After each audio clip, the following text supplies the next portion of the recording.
Very good morning to you. Today, in our Old Testament reading, we're having a look at the first book of Samuel, and it's in chapter 17, and we find the old story of David and Goliath. Now, we all know the story. Goliath was the Philistine champion warrior, and everybody was scared of him. And David was a boy of fresh complexion and pleasant bearing. Sounds like such a sweet lad. And he took on Goliath and slayed him.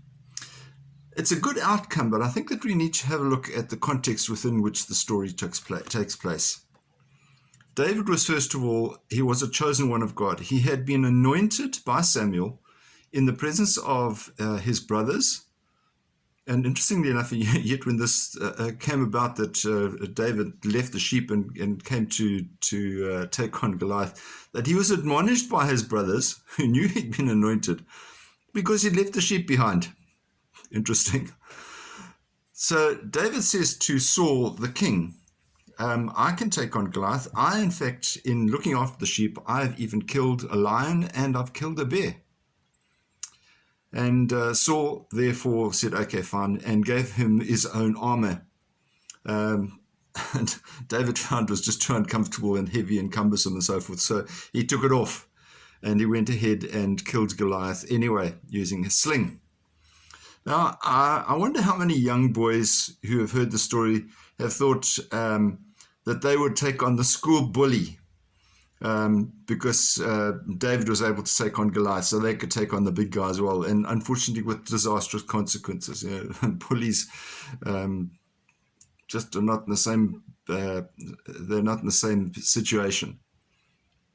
And I think it's important to therefore contextualize the whole thing. The incident that we see has more to do with the power of God, whose instrument David was, rather than about David himself. Now, we might feel inclined sometimes to take on someone who is bigger than ourselves, someone who may have offended us, someone maybe in an institution or a company, whatever it is.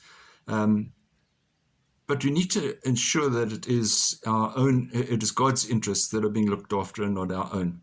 Because our own interests, then in fact, we're not doing what David did. David wasn't doing it because he, remember, a young boy of fresh complexion and pleasant bearing would never take on a mighty person like Goliath without the power of God behind them. So the message for us today, always keep God close to you so that you may be guided by his wisdom and not your own. Have a wonderful day and stay safe. Bye-bye.